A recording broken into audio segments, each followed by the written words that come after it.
And welcome back to the Hot Lap. We are talking all the big stories coming into the British Grand Prix Silverstone weekend. We have no more Mr. Nice Guy, Lando Norris. At least that's probably what he's going to have to be if he's going to be racing his friend, or maybe former friend.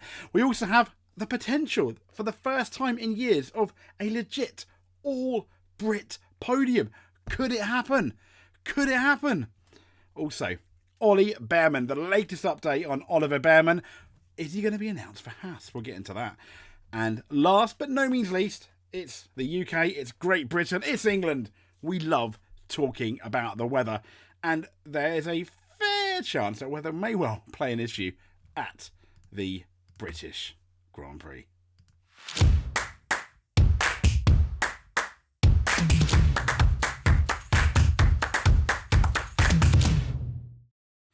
Hello. So let's get into some of these talking points for the British Grand Prix. So let's talk our first headline. As you imagine, it's a big one. It's going to be Lando Norris and whether he should be playing the no more Mr. Nice Guy role.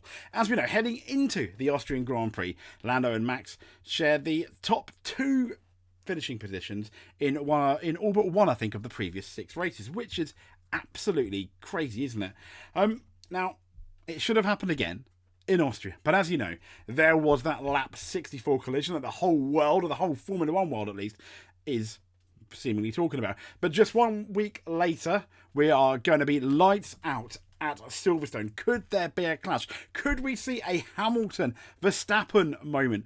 So, yeah, we're not quite going to have that championship battle. Verstappen's lead grew, I think, 10 points larger. But because of how the relationship of mutual trust and respect between the two drivers is cooled down before in relation to the respect and the mutual trust, in relation to I want to get past you, I think that's definitely warmed up. But even before that collision, Norris was taught a lesson by the world champion in the sprint race, where he sadly left the door open after what was a fairly dive bombish move, but it worked. And then he left the door open, and Verstappen equally had a dive bomb, and that worked as well. And it was good racing. And Norris basically said, "Oh no, that's not good." And I think he was quite upset about it, which then led us to the Austrian Grand Prix battle, essentially from lap 55 after that slow stop with Red Bull. Lando Norris now, if you remember, if you go back about a year, the British Grand Prix, he was leading the British Grand Prix. He led off the line. This is a time, though, when Max Verstappen was much faster, and he was criticised both in the UK, at Silverstone for doing, and he did it in America, at the Circuit of the Americas, where he let Verstappen by far too easily, opened the barn door for him. Come on, Max, please go on through. I don't think that's going to be happening now. But now he knows that what it's like to race Max Verstappen. Lewis Hamilton is potentially not on his own. Verstappen is a very hard racer. Quite often he's fairly fair, but just on the line. And as we know, there's been occasions when he's been a teeny tiny bit over. So he is going to have to get his elbows out, is Lando Norris. So no more Mr. Nice Guy. I do think there'll be pressure on him as well coming into the British Grand Prix. He is, after all, the number 1 Brit, second in the championship. I mean, imagine that, Lando Norris, the number 1 Brit on a grid where you also have George Russell and Lewis Hamilton. And that brings us to the next point, is could we have an all-British podium? You can make an argument that yes, Red Bull do have upgrades for this event. If they work, they may well be, dominant in terms of easily winning it. It could be a cruise for Max. But if it's not, the British Grand Prix is one of only 2 events that have been part of the Formula 1 calendar every year since its inception in 1950, and that's alongside the Italian Grand Prix. We're going to see the 75th edition of the event. Now, when you look at the stats, there have been 12 British winners out of the 41 drivers who've claimed victory, with Lewis Hamilton the most successful. He has a record 8 wins. He would love, Hamilton, nothing more than to break his duck. Imagine crossing that line as the winner, that, like George Russell did for the Austrian Grand Prix. Lewis Hamilton could do it. To be fair, if you go as far back as recently as 2022, he legit had a chance of winning that race before the safety car came out. He was, when Verstappen had that issue, he was the fastest man at some point on that track in, let's be fair, that absolutely rubbish 2022 Mercedes.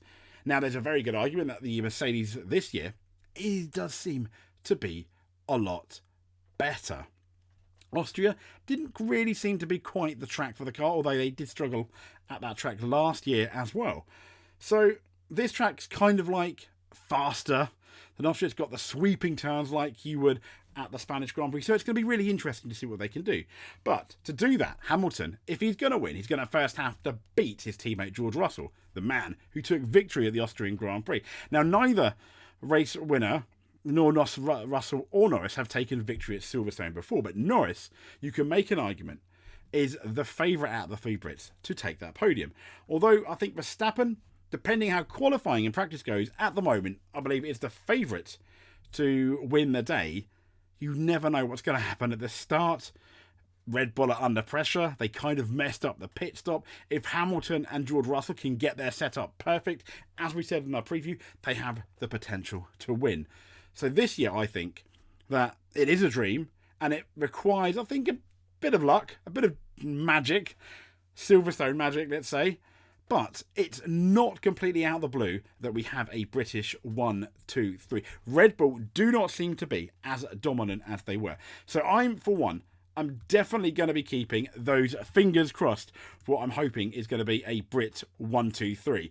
Next up, we've got the man, Oliver Bearman. Yes, so there's a big rumour. July the 4th is tomorrow. Big day for America. Haas is an American team.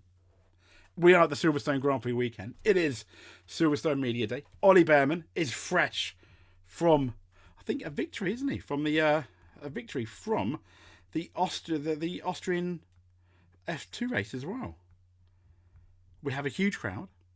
Once again, I mentioned it's the British Grand Prix. Is he going to be announced for Haas? We all know that Oliver Bearman is one of the favourites to get into the Haas team, to the point where I imagine he's odds-on favourite. If you wanted to bet on Bearman getting that Haas, I don't think you would get much money, if I'm honest. Absolutely you wouldn't get much money at all. So Oliver Bearman surely is favourite for that Haas, but not only is he favourite, he's driving the Haas in on the practice session, which I can't, which is going to be absolutely amazing for anyone there. So he's driving, and he's been heavily linked, as we know, for the Haas in 2025, and that's 6 outings in total he's going to have. But it's going to be extra special as he drives in front of his fans. I mean, it's going to be brilliant. Also, Williams is Franco Colapinto. I probably got that wrong. He's also going to be making his FP1. And Jack Doohan as well in the Alpine for FP1. And it was a damp in Montreal. Is it going to be damp in the UK? Maybe, and we'll get into that in a second. But Oliver Bearman, surely the stars are aligned. It makes sense tomorrow or at the Silverstone weekend to announce Ollie Bearman as your Haas driver for 2025. Oh, come on. I'm having my fingers crossed. You have your fingers crossed. Fingers crossed. I'm my toes, but you can't see my toes. So last but not least, let's talk about the Silverstone weather, shall we? In fact, let's talk about it so much, I'm going to share the screen and we can talk about it even more. As you can see, Silverstone weather. Let's go to the Friday, shall we? So, as you can see here, we have a 50% chance of rain, a 54%. It looks very likely. It goes up to 70%. And this is from the BBC. It looks likely it's going to rain on the Friday, which is kind of bad for Oliver Bearman. And poor Mr. Excuse me, I think he said Mick then. Poor Jack Doohan as well, because it's going to be raining. That's not good, is it? Not good at all.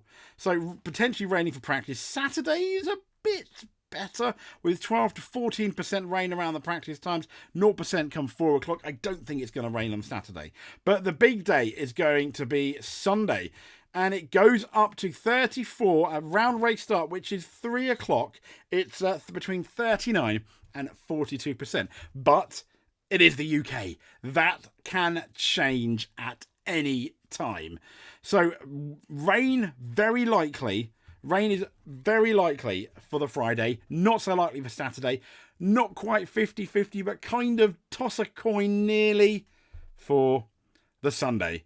Once again, it's the UK. That can all change. So, if you made it to the end, comment below. Let us know what you think is one of the biggest talking points coming into the Silverstone weekend. That would be absolutely fantastic. I cannot wait. We'll have more British Grand Prix coverage, all the news tomorrow from the media day and some more. And, I'm just absolutely so excited. We've got a massive storyline coming in. Lando Norris versus Max Verstappen. What are the Mercedes boys going to be doing? Can Ferrari also? I know that we didn't really talk about them being the story, but what can Ferrari do as well? They've been really lackluster since that Monaco Grand Prix win. Silverstone, here we come. Thank you very much.